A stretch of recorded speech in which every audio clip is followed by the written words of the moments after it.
네, 하나님의 은혜로운 뜻에 대해서 우리 마태복음 말씀으로 함께 살펴보고 있습니다. 68번째 시간 엘리 엘리 라마 사박다니라는 제목의 말씀 가지고 마태복음 27장 27절로 66절까지 하나님 말씀 전하도록 하겠습니다. 먼저 27절부터 34절까지 말씀입니다. 이에 총독의 군병들이 예수를 데리고 관정 안으로 들어가서 온 군대를 그에게로 모으고 그의 옷을 벗기고 홍포를 입히며 가시관을 엮어 그 머리에 씌우고 갈대를 그 오른손에 들리고 그 앞에서 무릎을 꿇고 희롱하여 이르되 유대인의 왕이여 평안할지어다 하며 그에게 침 뱉고 갈대를 빼앗아 그의 머리를 치더라. 희롱을 다 한 후 홍포를 벗기고 도로 그의 옷을 입혀 십자가에 못 박으려고 끌고 나가니라. 나가다가 시몬이란 구레네 사람을 만나매 그에게 예수의 십자가를 억지로 지어가게 하였더라. 골고다 즉 해골의 곳이라는 곳에 이르러 쓸개 탄 포도주를 예수께 주어 마시게 하려 하였더니 예수께서 맛보시고 마시고자 하지 아니하시더라. 아멘. 지금 우리가 보고 있는 이 말씀에 예수님 굉장히 극악무도한 죄인처럼 다룸을 받고 계십니다.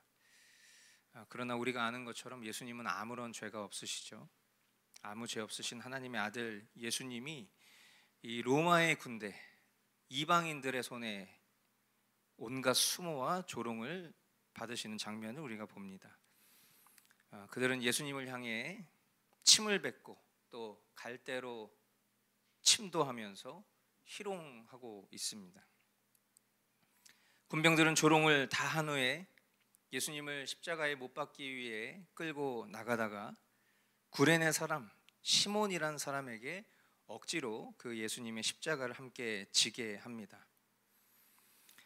구레네 사람 시몬, 이 사람에 대한 정확한 언급이 기록되어 있는 것은 아마도 이 구레네라는 곳이 북아프리카의 리비아라는 곳인데 그 지역 사람 시몬이라는 구체적인 실명을 드러냄을 통해서 그가 장차 그리스도의 복음의 증인이 될 것이라는 예표를 하지 않았나라는 생각을 해보게 됩니다.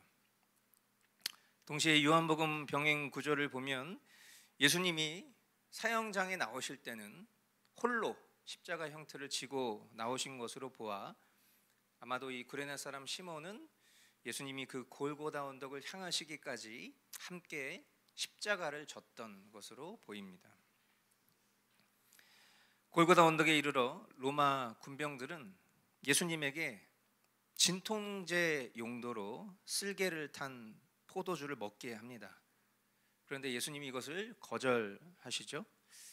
그것은 예수님이 진통제에 의지하지 않고 이 모든 조롱과 수치, 고난을 온전히 감당하시겠다라는 그런 목적임과 동시에 만일 예수님이 그저 군중들을 선동해서 어떤 정치 지도자로서 등극하기 위한 불의한 목적의 인간이었다면 아마 이때 이 고통을 조금이라도 경감하고자 하는 시도를 당연히 취했을 것입니다. 그러나 예수님은 불의한 인간과 같지 않으시죠. 불의한 인간은 때론 자신의 목적 달성을 위해서 금식투쟁이나 또 농성을 하기도 하고 심지어 자신의 목숨을 내어놓기까지 그 목적 달성 또는 진영의 어떤 신화적인 존재가 되고 싶어 하는 것이 인간의 역사 속에 보여지는 모습들이지만 예수님이 감내하신 모든 고통 그리고 그 고통의 크기만큼 깊이만큼 우리의 죄가에 대한 대속 때문이었다라는 것을 누구보다도 그 순간 예수님이 잘 알고 계셨기 때문에 십자가형에 대한 죽음의 고통을 경감시켜줄 진통제조차도 받지 않으시기로 한 것은 반대로 그만큼 택자들을 사랑하신 예수님의 사랑의 크기다. 우리가 그렇게 이 상황을 깨달아야 할 줄 믿습니다. 그렇기 때문에 참된 신자라면 이 본문을 만날 때마다, 이 역사적 사실을 대면할 때마다 우리 마음 가운데에는 참으로 형언할 수 없을 만큼의 죄송한 마음, 그리고 그 크기만큼 감사한 마음이 드는 것이겠죠. 35절로 38절 말씀, 그들이 예수를 십자가에 못 박은 후에 그 옷을 제비 뽑아 나누고 거기 앉아 지키더라. 그 머리 위에 이는 유대인의 왕 예수라 쓴 죄패를 붙였더라. 이때 예수와 함께 강도 둘이 십자가에 못 박히니 하나는 우편에 하나는 좌편에 있더라. 아멘. 예수님은 우리가 잘 아는 바와 같이 당대 최고 극악무도한 이들에게나 행하는 십자가형에 못 박히셨습니다.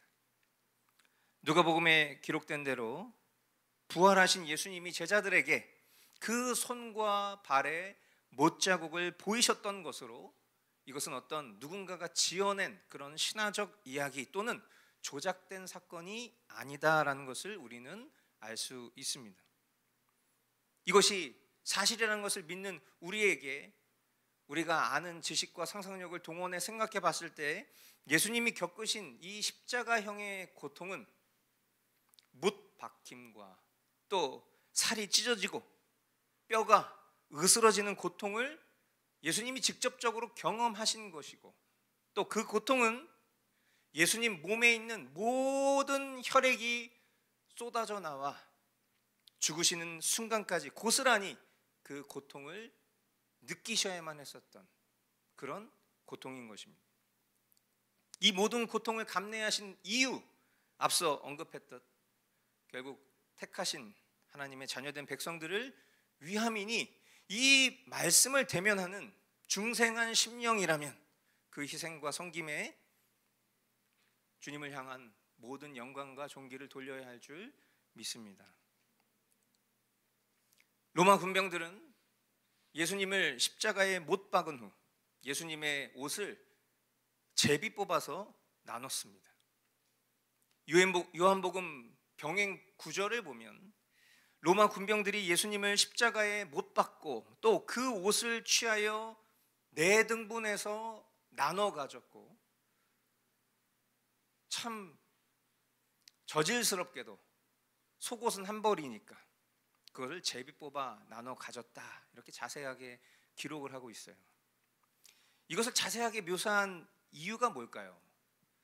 이 로마 군병들이 정말 나쁜 놈들이구나, 참 인간이 죄악된 녀석들이구나, 그런 단편적인 해설을 할 수도 있겠지만, 놀랍게도 이 상황에 대한 묘사를 기록한 이유는 이 상황이 이미 선제적으로 시편 22편 18절에 예언되었다라는 것을 보여주시기 위함이죠.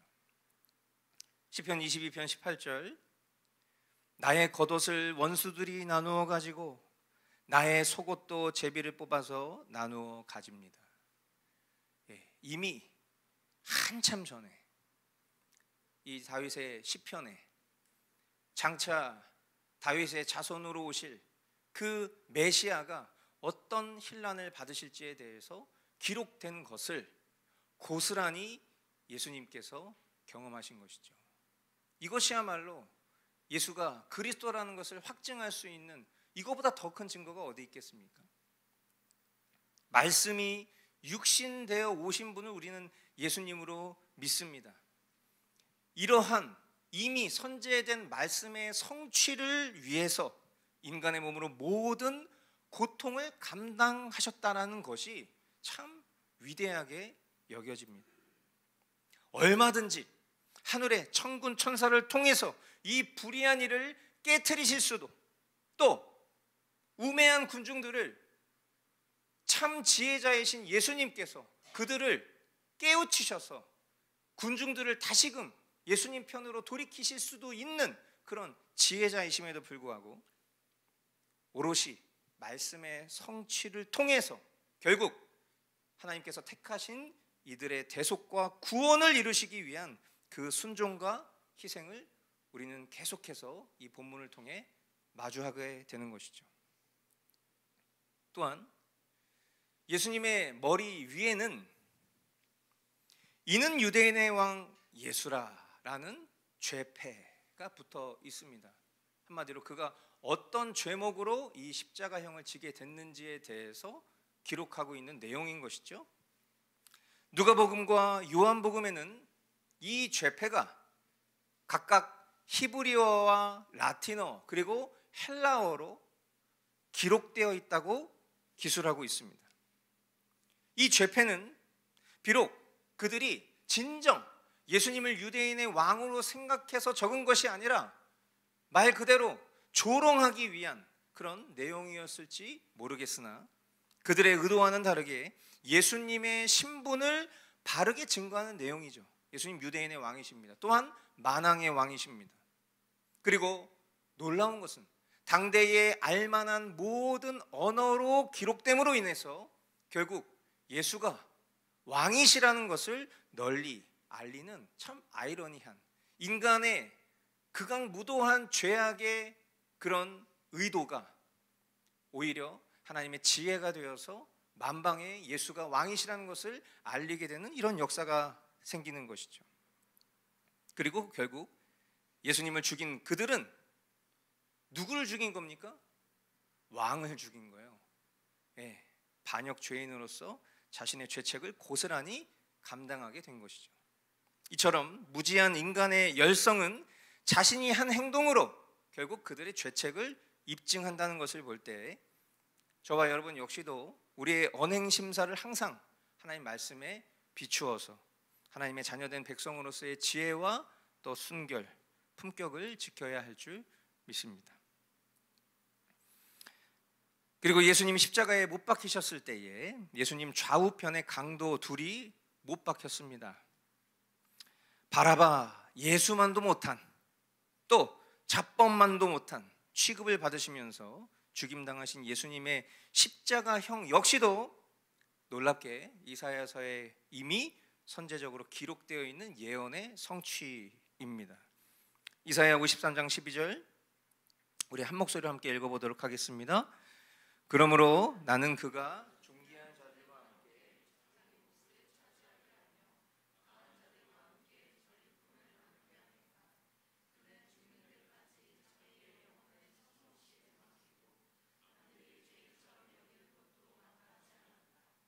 그는 많은 사람의 죄를 대신 짊어졌고 죄 지은 사람들을 살리려고 중재에 나선 것이다. 아멘. 이 성취를 이룬 것이죠. 이어지는 39절로 44절 지나가는 자들은 자기 머리를 흔들며 예수를 모욕하여 이르되 성전을 헐고 사흘에 짓는 자여 네가 만일 하나님의 아들이거든 자기를 구원하고 십자가에서 내려오라 하며 그와 같이 대제사장들도 서기관들과 장로들과 함께 희롱하여 이르되 그가 남은 구원하였으되 자기는 구원할 수 없도다. 그가 이스라엘의 왕이로다. 지금 십자가에서 내려올지어다. 그리하면 우리가 믿겠노라. 그가 하나님을 신뢰하니 하나님이 원하시면 이제 그를 구원하실지라. 그의 말이 나는 하나님의 아들이라 하였도다 하며 함께 십자가에 못 박힌 강도들도 이와 같이 욕하더라. 여러분 예나 지금이나 하나님의 뜻에 반하는 사람들의 특징이 있어요.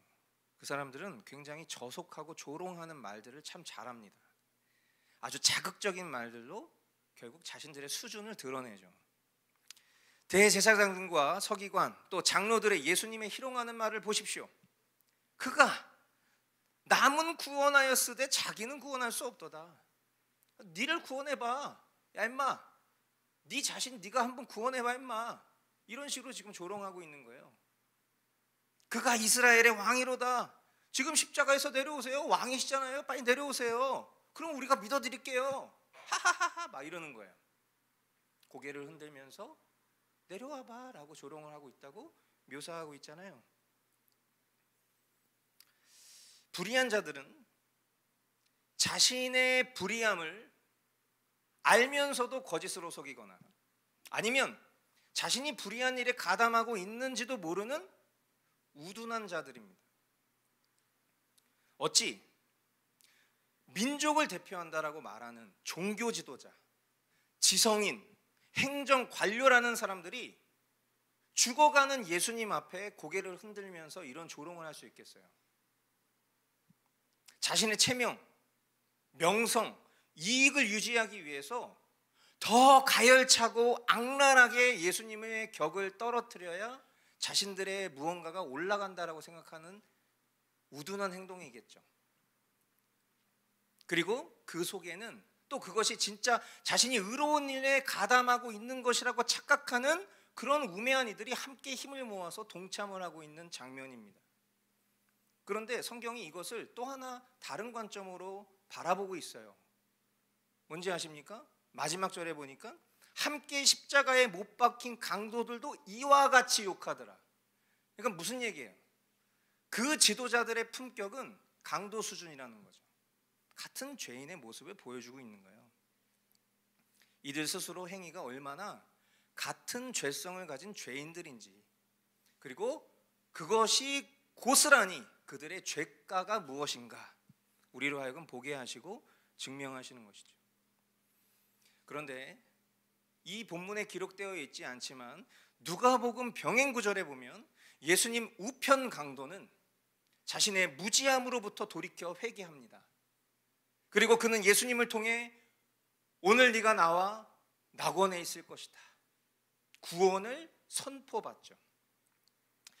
영적으로 우매하고 어두워서 스스로 무엇인지도 모른 채 분별할 수 없는 자였어도 깨닫고 돌이켜 진리 편에 서게 된다면 주어진 은혜의 기회는 영원의 기로에서 전혀 다른 결과를 가져온다라는 것을 이 본문을 마주한 우리에게 가르쳐 주십니다.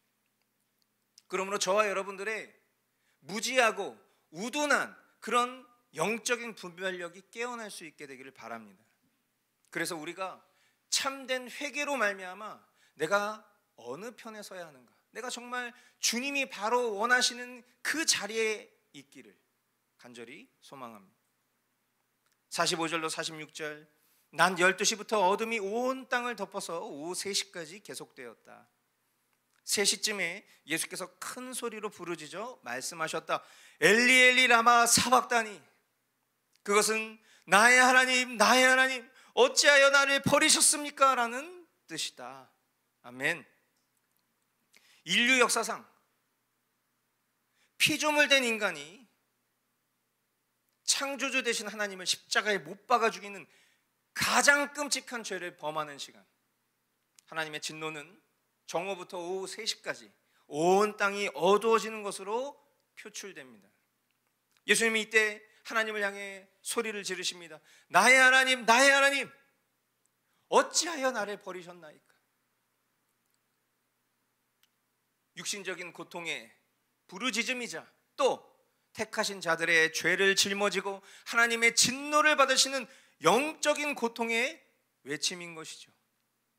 갈라디아서 3장 13절에 보면 그리스도께서 우리를 위하여 저주를 받은 사람이 되심으로써 우리를 율법의 저주에서 속량해 주셨습니다. 기록된 바 나무에 달린 자는 모든 저주를 받은 자이다 하였기 때문입니다. 아멘. 사랑의 하나님께서 우리를 죄와 죽음 가운데서 건지시기 위해서 하나뿐인 아들에게 우리의 모든 죄를 짊어지우셨습니다. 하나님의 사랑은 이렇듯 어떤 감정이나 느낌 같은 그런 사랑이 아니라 전부를 내어주신 실제된 사랑의 행위로 입증되는 것입니다. 우리가 받은 용서는 이처럼 큰 대가를 치른 용서이기 때문에 이 용서는 여러분 절대로 취소될 수 없고, 이것을 진정으로 깨달은 사람이라면 그 사랑에 감사할 수밖에 없고 죄를 멀리할 수밖에 없고 아버지의 뜻대로 순종하는 삶을 살 수밖에 없을 것입니다.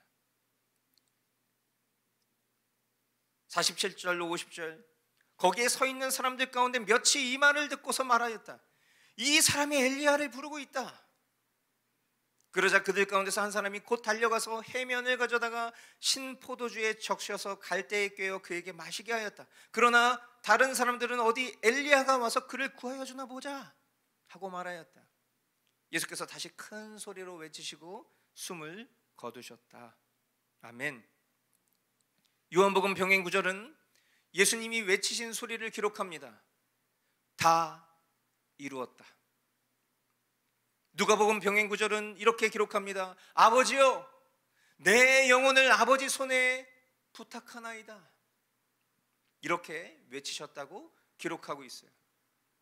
예수님의 대속 사역은 이것으로 다 이루셨으며, 또한 예수님 자신의 영혼을 성부 하나님께 의탁하며 예수님은 숨을 거두십니다. 이때 어떤 일이 일어납니까? 51절 56절, 그런데 보아라, 성전 휘장이 위에서 아래까지 두 폭으로 찢어졌다. 그리고 땅이 흔들리고 바위가 갈라지고 무덤이 열리고 잠자던 많은 성도의 몸이 살아났다. 그리고 그들은 예수께서 부활하신 뒤에 무덤에서 나와 거룩한 도성에 들어가서 많은 사람에게 나타났다. 백부장과 그와 함께 예수를 지키는 사람들이 지진과 여러 가지 일어난 일들을 보고 몹시 두려워하여 말하기를, 참으로 이분은 하나님의 아들이셨다 하였다. 거기에서 많은 여자들이 멀찍이 지켜보고 있었는데 그들은 예수께 시중을 들면서 갈릴리에서 따라온 사람이었다. 그들 가운데는 막달라 출신 마리아와 야고보와 요셉의 어머니 마리아와 세베대의 아들들의 어머니가 있었다. 아멘. 예수님이 십자가에서 죽으셨을 때 몇 가지 기적적인 일이 일어났습니다. 첫째는 성전 휘장이 위로부터 아래까지 찢어진 일이죠. 여러분, 이것에 대한 영적인 의미를 여러분들 잘 알고 계실 것입니다. 오늘 우리가 처음 불렀던 주의 보좌로 나아갈 때에 그리스도의 죽음으로 인하여 죄인된 우리가 하나님의 보좌 앞으로 담대히 나아갈 자격이 되었음을 상징적으로 보여주신 것이죠. 성소의 휘장이 갈라져서 구별되어만 했던 그 공간이 이제 모두에게 개방되는 그 놀라운 기적을 통해서 이제 예수님의 그 십자가 공로로 인해서 그분께로 담대히 나아갈 수 있는 자격을 얻게 되었다라는 너무나도 놀라운 사건이죠. 둘째는 어떤 기적이 일어났습니까? 땅이 진동하며 바위가 갈라지고 무덤이 열리면서 죽은 사람들이, 하나님 시각에서는 잠자던 성도들이 부활한 일입니다. 그들은 예수께서 부활하신 후에 심지어 많은 이들에게 보여졌다라고 이렇게 충격적이고 역사적인 기록을 하고 있습니다. 예수님이 부활하신 것뿐만 아니라 마치 그 부활의 샘플처럼 몇몇이 부활하게 된 놀라운 일들이죠. 그리고 이것은 결국 그리스도의 재속으로 인해 장차 많은 이들이 부활할 것에 대한 예표이자, 또한 장차 부활 승천하셔서 지금 보좌 우편에 계시는 그 예수님이 재림하실 때, 어쩌면 당대의 예수님이 재림하신다면 우리가 보게 될 수많은 잠든 자들이 부활하게 될 것을 예표로 보여주신 것이다, 그렇게 볼 수 있겠죠. 참 놀라운 일이죠. 셋째, 어떤 기적이 일어났습니까? 저는 앞에 첫째, 둘째 기적보다 이 셋째 기적이 제일 큰 기적이라 생각합니다. 사형을 집행한 백부장, 예수님을 지키던 군병들이 이런 지진과 현상들을 보면서 심히 두려워하면서 뭐라고 고백하죠? 참으로 이분은 하나님의 아들이셨다. 베드로가 뭐라고 고백했습니까? 예수님한테, 주는 그리스도시요 살아계신 하나님의 아들이십니다. 여러분, 하나님의 아들이라고 고백하는 이것은 신앙 고백인 것입니다. 이 세상 그 어떤 천재지변과 기적들 중에서 가장 큰 기적이라고 여기는 것은 바로 인간의 완악한 심령이 변화되는 것이라고 생각해요. 예수님을 조롱하고 힐난하면서 극악무도하게 예수님을 십자가에 못 박아 죽이고 자신들의 입속을 챙기며 저질스럽게 예수님의 옷을 제비 뽑아 그것도 속옷까지 나눠 가졌던 그들이 예수님의 죽음과 함께 보여진 이 기이한 현상에 두려워하면서 예수님을 하나님의 아들로, 심지어 누가복음 병행 구절에는 의인이라고 부르면서 의인이요 하나님의 아들이라 고백하는 신앙 고백을 하고 있는 것입니다. 이것이야말로 참으로 위대한 기적이며 동시에 놀라운 구원의 역사인 것이죠. 이런 고백이 저와 여러분들의 실제될 수 있기를 축복합니다. 57절로 61절, 날이 저물었을 때 아리마대 출신으로 요셉이라고 하는 한 부자가 왔다. 그도 역시 예수의 제자이다. 이 사람이 빌라도에게 가서 예수의 시신을 내어달라고 청하니 빌라도가 내어주라고 명령하였다. 그래서 요셉은 예수의 시신을 가져다가 깨끗한 삼배로 싸서 바위를 뚫어서 만든 자기의 새 무덤에 모신 다음에 무덤 어귀에다가 큰 돌을 굴려놓고 갔다. 거기 무덤 맞은편에는 막달라 마리아와 다른 마리아가 앉아 있었다. 아멘. 날이 저물었을 때 아리마대 지역 출신의 요셉이라고 하는 부자가 찾아옵니다. 마가복음 병행 구절에는 그가 존귀한 공회원이다 이렇게 기록하고 있어요. 그러니까 오늘날로 그냥 쉽게 표현하면 이 아리마대 요셉이라는 사람은 굉장한 재벌이고 동시에 정치인입니다. 그리고 이 본문은 그도 예수님의 제자다라고 기록을 하고 있습니다. 그러니까 그는 참된 신자임과 동시에 사람들에게 덕망을 끼치는 정치인이고 동시에 사람들에게 부러움의 대상이 되는 부자입니다. 그런데 그런 그가 빌라도에게 예수님의 시체를 달라고 요청합니다. 빌라도는 내어주라고 명합니다. 아무도 예수님을 동정하거나 도우려 하지 않고 있는 이때입니다. 가만히 있어야 됩니다. 티내면 안 됩니다.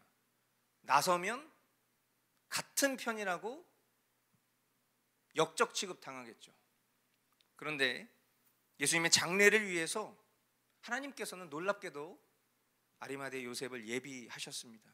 그리고 그의 마음을 감동하셨습니다. 그는 자신의 지위 또는 그를 향한 지지가 떨어질 것을 전혀 두려워하지 않고 자신이 서야 할 편, 자신이 가장 중요하게 여기는 신앙의 편에 서기로 결정한 것입니다. 요셉은 예수님의 시체를 가져다가 깨끗한 세마포로 싸서 바위 속에 판 자기의 새 무덤에 넣어두고 큰 돌을 굴려서 무덤 문에 놓고 장례를 마칩니다. 거기에 막달라 마리아와 다른 마리아가 그 무덤을 향해 슬퍼하며 앉아 있었습니다. 이것을 이렇게 기록한 이유도 참으로 놀랍게도 이사야 53장 9절의 예언대로 이런 표현이 등장합니다. 부자의 무덤에 묻히셨다. 아리마대 요셉의 무덤에 묻히신 것이죠. 무덤은 죄인들이 그 죄값으로 들어가는 감옥과 같은 곳이지만 그러나 죄가 없으신 예수님이 저와 여러분들을 대신해서 죄인이 되셔서 무덤에 들어가신 것입니다. 이 또한 우리를 위한 대속사역의 일부인 것이죠. 62절로 66절 이튿날 곧 예배일 다음 날에 대제사장들과 바리새파 사람들이 빌라도에게 몰려가서 말하였다. 각하, 세상을 미혹하던 그 사람이 살아있을 때 사흘 뒤에 자기가 살아날 것이라고 말한 것을 우리가 기억하고 있습니다. 그러니 사흘째 되는 날까지는 무덤을 단단히 지키라고 명령해 주십시오. 혹시 그의 제자들이 와서 시체를 훔쳐가고서는 백성에게는 그가 죽은 사람들 가운데서 살아났다 하고 말할지도 모릅니다. 그렇게 되면 이번 속임수는 처음 것보다 더 나쁜 영향을 미칠 것입니다. 빌라도가 그들에게 말하였다. 경비병을 내줄 터이니 물러가서 제주껏 지키시오. 그들은 물러가서 그 돌을 봉인하고 경비병을 두어서 무덤을 단단히 지켰다. 아멘.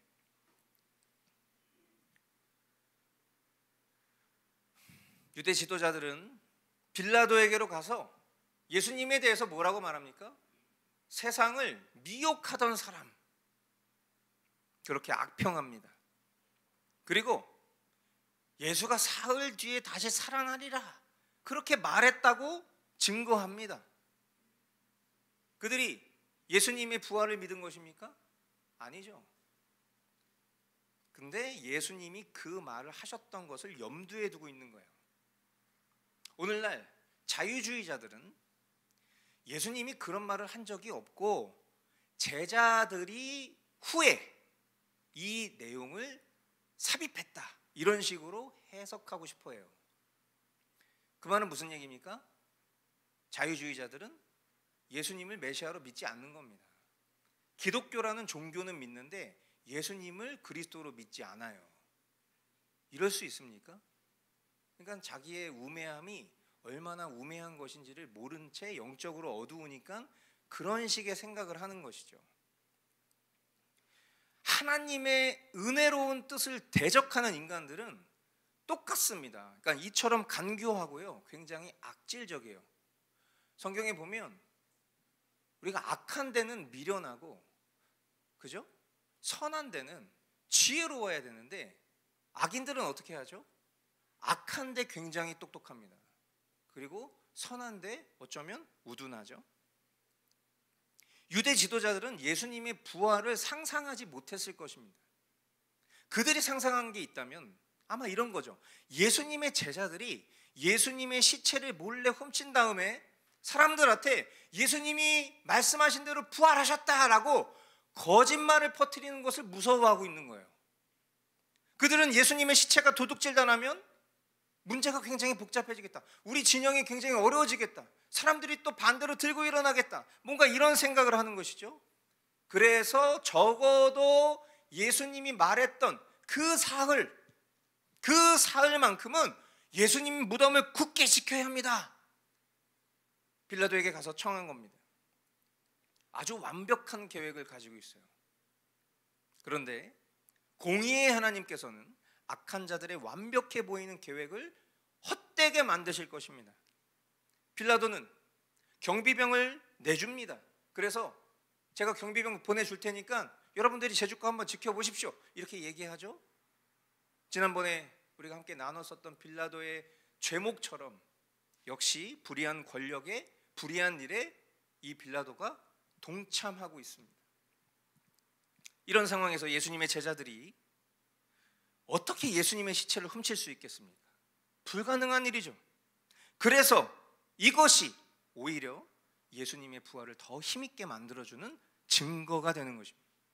예수님이 실제로 부활하지 않으셨다면 제자들이 그의 부활을 증거하는 것 당연히 불가능했을 것입니다.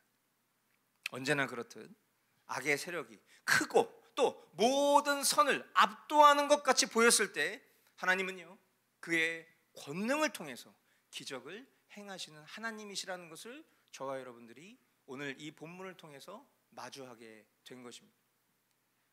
사랑하는 성도 여러분, 엘리 엘리 라마 사박다니, 나의 하나님 어찌하여 나를 버리셨습니까? 완전한 하나님이시자 동시에 완전한 인간의 몸으로 오신 예수님조차도 그 십자가 위에서 철저히 버림받은 것 같은 기분으로 하나님을 향해서 외치는 그 절규의 외침이 실상 모든 유익이 저와 여러분에게 왔다는 사실을 알고 계십니까? 예수님이 십자가 위에서 어떤 퍼포먼스를 하신 것도 아니에요. 예수님의 부활이 사실이 아닌 것도 아니에요.